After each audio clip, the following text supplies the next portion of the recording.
Welcome to smart English world. સ્માર્ટની અંગ્રેજીની દુનિયામાં હેડ ત્યાં શું હતું? પૂર્ણ વર્તમાન કાળની જો વાક્ય રચના માઇન્ડમાં ફિટ હોય તો પૂર્ણ ભૂતકાળ એકદમ ઈઝી થઈ જશે. જ્યાં આગળ હેવ હેઝ છે ત્યાં આગળ તમારે હેડ મૂકવાનું છે. બરાબર છે? એટલો જ ફેર, બાકી બધી વાક્ય રચના એઝ ઇટ ઇઝ છે. You can check. જો સબ્જેક્ટ હેડ ત્યાં શું હતું? Have has. માત્ર ને માત્ર વાક્ય રચનામાં તમારે હેવ હેઝ ને રિપ્લેસ કરી અને હેડ મૂકવાનું છે.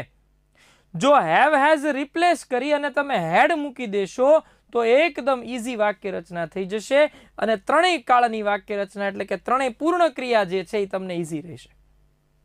એના પછી વાત કરીએ પેસિવની. પેસિવમાં પણ સેમ વસ્તુ.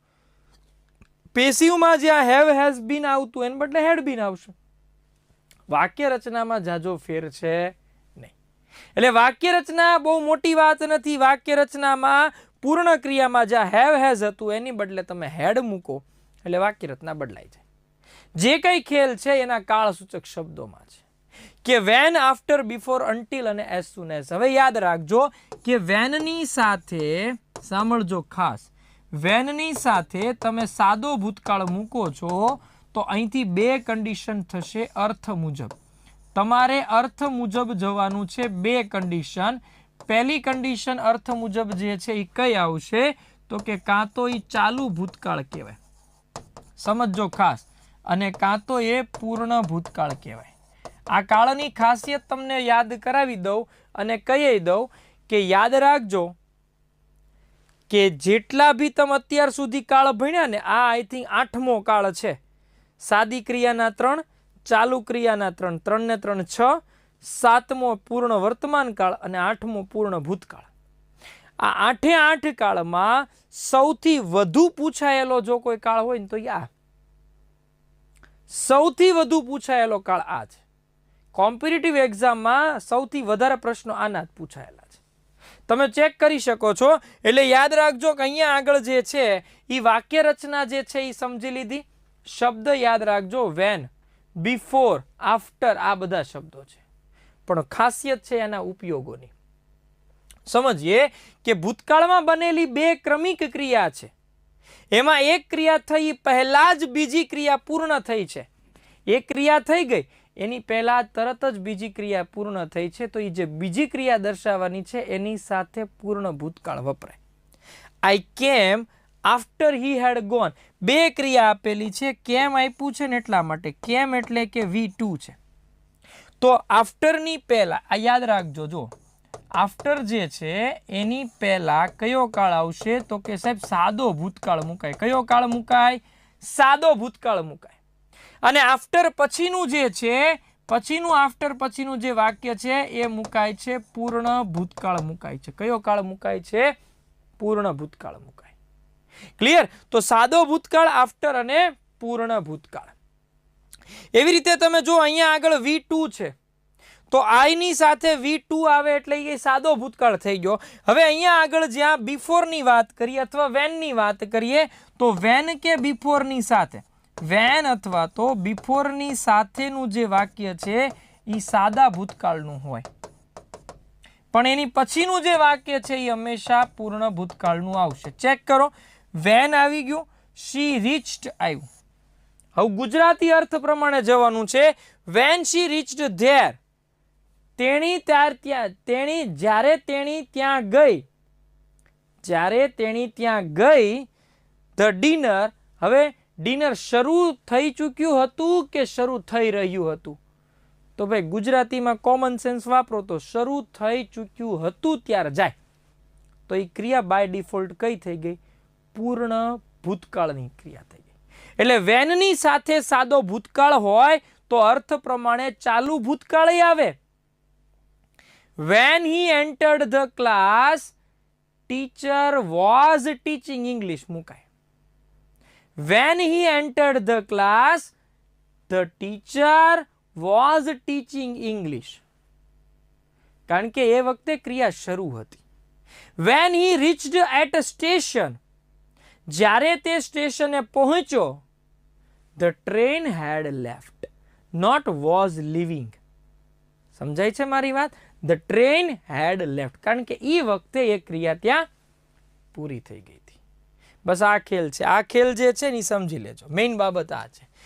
પછી આવે ઇનડાયરેક્ટ સ્પીચ. જો અંગ્રેજીનો ટોપિક છે એટલે બહુ ડિટેલમાં ચર્ચા નહીં કરું. ડિટેલમાં ચર્ચા પૂર્ણ વર્તમાન કાળ ઇનડાયરેક્ટ સ્પીચ ચલાવીશ ત્યારે તમને અહીંયા કહીશ કે પૂર્ણ વર્તમાન કાળનું પૂર્ણ ભૂતકાળ થાય. બરાબર. ઇનડાયરેક્ટ સ્પીચમાં ડાયરેક્ટ સ્પીચ આવી છે he said I have finished my work.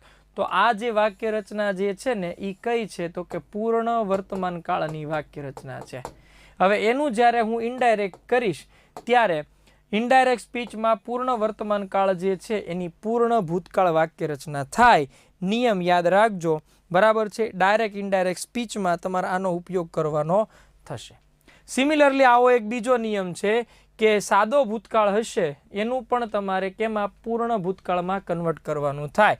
Manan said I bought a pen yesterday. તો Manan said that he had bought. અહીંયા આગળ ખાલી બોટ હતું તો સાદો ભૂતકાળ હતું એનું તમારે પૂર્ણ ભૂતકાળ કન્વર્ટ કરવું પડે. હવે બાકી બધા જે ચેન્જીસ છે ને અત્યારે નથી કહેતો, એ તમને ડાયરેક્ટ ઇનડાયરેક્ટ સ્પીચમાં કહીશ. બરાબર. ડાયરેક્ટ ઇનડાયરેક્ટ સ્પીચની અંદર તમને આ બધા ચેન્જીસ છે એ કહીશ. એના પછી પૂર્ણ ભૂતકાળનો ઉપયોગ મોસ્ટ આઈએમપી. પૂર્ણ ભૂતકાળનો ઉપયોગ I wish, we wish, he wish, she wishes, they wish, as if, as though. આ યાદ રાખજો. He wishes, she wishes. આગળની જે ક્રિયા છે ને એ સાદા વર્તમાન કાળની છે. આઈ wish, we wish, he wishes, she wishes. આની સાથે જ્યારે કાલ્પનિક ઘટનાને તમારે વર્ણવવી છે. કઈ ઘટના? કાલ્પનિક. કાલ્પનિક એટલે જે ખરેખર બનવાની નથી એવી ઘટનાઓને દર્શાવવા માટે પૂર્ણ ભૂતકાળનો ઉપયોગ થાય. She wishes, she had been born in 1948. She wishes આપ્યું છે યાદ રાખજો. એના પછી she talks to me as if. તમને એઝ ઇફ આવે, એઝ ધો આપે, આમાંથી કંઈ પણ આપે ત્યારે તમારે યાદ રાખવાનું છે પૂર્ણ ભૂતકાળ આવશે. કયો કાળ આવશે? પૂર્ણ ભૂતકાળ આવશે. પોઈન્ટ ટુ બી નોટેડ. બહુ મહત્વની વાત છે કે પૂર્ણ ભૂતકાળ જે છે ને એ તમારે અહીંયા આગળ ઉપયોગ થશે. I wish, we wish, he wishes, she wishes, they wish, as if, as though. એના પછી જ્યારે તમારે કોઈ કાલ્પનિક ઘટનાને વર્ણવવી છે. કઈ ઘટના છે?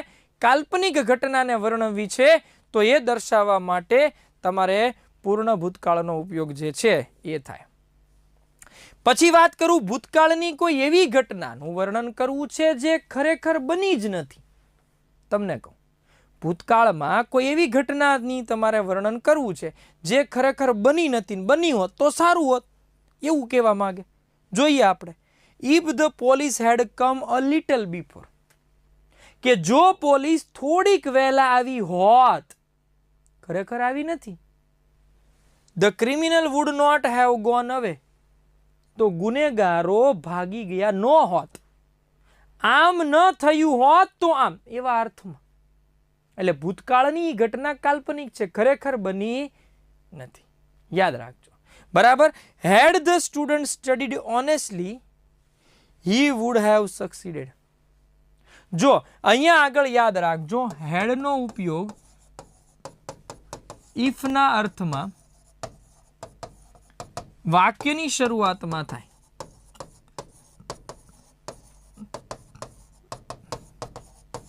ખાસ ધ્યાનમાં રાખજો. હેડનો ઉપયોગ ઇફના અર્થમાં વાક્યની શરૂઆતમાં થાય. આ મહત્વની વસ્તુ છે. બરાબર છે. હેડનો ઉપયોગ જે છે ઇફના અર્થમાં. એટલે અહીંયા આગળ જે હેડ છે ને પ્રશ્ન સૂચક નથી. ચેક કરો પાછળ કોઈ ક્વેશ્ચન માર્ક નથી. એટલા માટે આ ઇફ હેડનો મતલબ શું થાય? ઇફ. અને આવું એક હજી આવશે શુડ. શુડનો ઉપયોગ ઇફના અર્થમાં જે છે એ શરતી વિધાનમાં થાય. કન્ડિશનલ સેન્ટેન્સ ટાઈપ આવશે ત્યારે આપણે જોઈશું. બરાબર. તો અહીંયા આગળ હેડ એટલે શું થઈ ગયું? ઇફ જ થઈ ગયું. ક્લિયર? તો had the student studied honestly he would have succeeded. જો વિદ્યાર્થીઓએ વ્યવસ્થિત પ્રામાણિકતાથી ભણ્યા હોત તો અહીંયા આગળ જે છે હી વુડ હેવ સક્સીડેડ. તો તે પાસ થયા હોત. ખરેખર ભણ્યા જ નથી, દાંડાઈ જ કરી. બરાબર. પ્રામાણિકતાથી ભણ્યા હોત તો ખરેખર પાસ થયા હોત. એવા વાક્યો કે જેમાં બે ક્રિયા થઈ રહી હોય પરંતુ બીજી ક્રિયા આપેલી ન હોય, બીજી ક્રિયા આપેલી નથી, માત્ર થવાનો ભાવાર્થ છે, આ બોલતી વખતે કામ આવે. He had already finished his work. આ ઉપયોગ જે છે ને આમાં ક્વેશ્ચન ઉપર નક્કી ન થાય, બરાબર, કારણ કે આ બોલવાનો અર્થ છે, બોલવાનો અર્થ આધાર રાખે છે. Mansi had never gone to Delhi before. આની પહેલા માનસી ક્યાંય દિલ્હી ગઈ નથી. હિયાન had reached his house much earlier. તો અહીંયા આગળ જે આપે છે એ માત્ર ને માત્ર ક્રિયા થવાનો ભાવાર્થ છે, તો આ બોલવાના અર્થમાં આનો ઉપયોગ જે છે એ વધારે થાય. પછી ભૂતકાળમાં કોઈ ક્રિયાની ઈચ્છા હતી. હા, ભૂતકાળમાં કોઈ ક્રિયાની ઈચ્છા હતી પરંતુ કોઈ કારણોસર ઈ વખતે ઈ ક્રિયા પૂરી થઈ ન હોય, પરંતુ ઈ ક્રિયા એ સમયે પૂરી થઈ હોય નહીં, તો એવા ક્રિયાપદો કયા આવશે? Hope, expect, think, mean, intend, suppose, want. આ મોસ્ટ આઈએમપી ઉપયોગ છે, યાદ રાખજો. આવા ઉપયોગ અપવાદ વાળા પૂછાય. કેમ? Hope, expect, think, mean, intend, suppose, want. આવા ક્રિયાપદો જ્યારે વાક્યની શરૂઆતમાં આવે ત્યારે પૂર્ણ ભૂતકાળનો અર્થ લે. You can check. I had hoped that he would come to meet me. મને એવી આશા હતી કે મને મળવા આવે, પણ આવ્યો નથી. ઈચ્છા હતી પણ પૂરી થઈ નથી. He had wanted to see me but unfortunately he fell ill. He had wanted to see me. તે મને મળવા આવવાનો હતો, તે મને જોવા આવવાનો હતો, પણ દુર્ભાગ્યપણે એ માંદો પડ્યો. તો અહીંયા આગળ ખાસ ધ્યાનમાં રાખજો, મહત્વની બાબત આ છે કે જ્યારે કોઈ ક્રિયાની ઈચ્છા હતી પરંતુ પૂરી થઈ ન હોય એવી ક્રિયાને દર્શાવવા માટે આ કાળનો ઉપયોગ જે છે એ થાય. પછી કન્ડિશનલ સેન્ટેન્સમાં એ તો મેં તમને કીધું, if he had meet me I would have helped him. જો તે મને મળ્યો હોત તો મેં એને મદદ કરી હોત. કન્ડિશનલ સેન્ટેન્સ કહેવાય, શરતી વિધાન. કન્ડિશનલ સેન્ટેન્સ ઇંગ્લિશમાં એક ટોપિક જ આવશે ભણવાનો ડિટેલમાં, બરાબર છે, એટલે અત્યારે બહુ ડિટેલમાં સમજાવતો નથી. આના એક્ટિવ પેસિવના સેન્ટેન્સ જોઈ લો કે ભાઈ હી હેડ ઇન્ફોર્મ્ડ મી, હી હેડ ઇન્ફોર્મ્ડ મી, તો આઈ હેડ બીન ઇન્ફોર્મ્ડ બાય હિમ, કારણ કે મીનું શું કરવું પડે? આઈમાં કન્વર્ટ કરવું પડે. When we entered the class the prayer had begun. તો અહીંયા આગળ when we entered the class એ તો એમનામ જ રાખવાનું, કારણ કે જે ઓબ્જેક્ટ છે એનું પેસિવ થાય. તો when we entered the class the prayer had been begun, કારણ કે પેસિવમાં કર્મ આવે એટલે કર્મ શું છે? પ્રેયર છે. હી હેડ બોટ અ કાર, તો a car had been bought by him. બરાબર, શું ખરીદ્યું? તો કે car. She had already cooked food, તો food had already been cooked. Been V3 મૂકવાનું, એ યાદ રાખજો, બરાબર. એવી રીતે she had completed her work before I reached there, તો her work had been completed by her before I reached there. જો યાદ રાખજો, પેસિવ એક વખત આઈ મીન પેસિવ ડિટેલ્સમાં આવશે, પણ અહીં કાળના પેસિવ ત્યારે નહીં સમજાવું. કાળ 8 કાળના પેસિવ 8 કાળમાં સાથે કહી દઉં છું, બરાબર, કારણ કે એ વખતે જે આપણે પેસિવ ભણીશું ને, એક્ટિવ પેસિવ વોઇસનો આગળ અલગ લેક્ચર આવશે, એમાં જ્યારે હું તમને ભણાવીશ ત્યારે કાળ સિવાયના પેસિવ કરાવીશ, બરાબર, કાળ સિવાયના પેસિવ કરાવીશ. હવે 1 સમજી લો, બરાબર. અમે કોલેજ પહોંચ્યા તે પહેલાં તેણે પ્રોજેક્ટ પૂરો કરી લીધો હતો, તો he had finished project before we reached college. નકાર કરો, he had not finished project before we reached college. Had he finished the project before we reached college. Passive એક્ટિવની અંદર પ્રશ્નાર્થ વાક્ય રચના. પ્રશ્ન નકાર કરો, had he not finished project before we reached college. Passive કરવામાં project had been finished by him. મુખ્ય વાક્ય હોય જેની અંદર કર્મ હોય એનું પેસિવ થાય, બરાબર છે. Project had not been finished by him before we reached college. Had project been finished by him before we reached college, અને had project not been finished by him before. Been V3 ને connect રાખો. બિન V3 ને connect રાખો એટલે તમને 90% idea આવી જાય કે એક્ટિવ છે કે પેસિવ છે. બરાબર છે. થોડાક એક્ઝામ્પલ જોઈ લો. રામ હેડ slept before it struck down 7. 7 વાગ્યા તે પહેલા રામ સૂઈ ગયો હતો. બરાબર. ભૂતકાળ આપ્યું છે, પાછળ બી ભૂતકાળ આપ્યું છે. ભૂતકાળ સાથેની ક્રિયા અર્થ પ્રમાણે પૂર્ણ ભૂતકાળ આવે. I had reached college before the principal came. Principal આવ્યા તે પહેલા હું કોલેજ પહોંચી ગયો હતો. અર્થવાઇઝ when I reached the station the train had left. જ્યારે હું સ્ટેશને પહોંચ્યો ત્યારે ટ્રેન ઉપડી ગઈ હતી. The chief guest had arrived before we reached there. અમે ત્યાં પહોંચ્યા એ પહેલા મુખ્ય મહેમાન આવી ચૂક્યા હતા. એના પછી we had hoped. ક્રિયાની ઈચ્છા હતી પણ થઈ નથી. ક્રિયાપદ છે hope. We had hoped that you would cooperate us. અમને આશા હતી કે તમે અમને સહકાર આપો. I had intended to go to USA last year. Intend આશા રાખવી, ઈચ્છા રાખવી. We had expect આશા રાખવી, અપેક્ષા રાખવી. That she would attend the party. If he had met me, યાદ રાખો કંડિશનલ સેન્ટેન્સમાં મેં કીધું હતું. કંડિશનલ સેન્ટેન્સમાં આ વસ્તુ મેં કીધી હતી. If he had come to meet me, I would have given her a gift. અને લાસ્ટ છે he told me that Tony had died 2 days before. before શબ્દ જે છે એ આપ્યો છે. હવે આપણે જોઈએ કે આમાંથી પ્રશ્ન કેવા પૂછાઈ શકે. ટોટલ આજ સુધીમાં 4 વખત પૂછાયેલો પ્રશ્ન કોપી પેસ્ટ. ઇવન ઓપ્શનમાં ચેન્જ નથી. ઈ મેં પહેલો લીધો છે. he thanked me, આ જે છે એ V2 છે. he thanked me for what? Already V2 હોય ને એટલે ભૂતકાળ હોય ને એની સાથે પૂર્ણ ભૂતકાળ જ આવે. એટલે what I had done. મેં જે કર્યું છે, મેં જે કર્યું હતું એના માટે એને મારો આભાર માન્યો. he thanked me for what I had done. યાદ રાખજો. બરાબર. એના પછી આપણે વાત કરીએ કે if she ખાલી જગ્યા well, if she ખાલી જગ્યા well, it could have ended. યાદ રાખજો. બીજું વાક્ય could have V3 વાળું હોય. આ નિયમ તમને કરાવી દઉં છું. might છે, would છે કે could છે. આની સાથે યાદ રાખજો. આ એકલું નથી પણ આની સાથે have V3 હોય ને, have V3. આ મોસ્ટ આઈએમપી છે, સમજજો નિયમ. આની સાથે જ્યારે have V3 હોય ને ત્યારે આગળનો કાળ જે છે ને હંમેશા પૂર્ણ ભૂતકાળ હોય. કયો કાળ હોય? પૂર્ણ ભૂતકાળ હોય. પોઈન્ટ ટુ બી નોટેડ.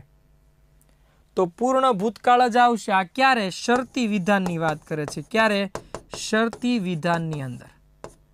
શરતી વિધાન એટલે ઇફ અનલેસ વાળી વાક્ય રચનાની વાત થાય છે. ઇફ અનલેસ વાળી વાક્ય રચનામાં would, might, could have V3. બરાબર. યાદ રાખજો.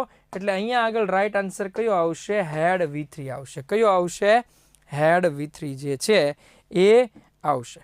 એના પછી આપણે વાત કરીએ ધ એક્ઝામિનેશન ખાલી જગ્યા બિફોર ધ રીચ્ડ કોલેજ. મેં તમને નિયમ કીધો before we reached college. Before તમને આપી દીધેલું છે બિફોર ધ રીચ્ડ કોલેજ. તો હેડ બીન સ્ટાર્ટેડ. શું થશે? હેડ બીન સ્ટાર્ટેડ. પેસિવ છે. પરીક્ષા શરૂ કરી દેવામાં આવી હતી. તો કોઈક દ્વારા જ શરૂ કરીએ છે. બરાબર છે. એના પછી વાત કરીએ ફોર્થ ક્વેશ્ચન. હાર્ડલી ખાલી જગ્યા entered the room when intruder jumped at him.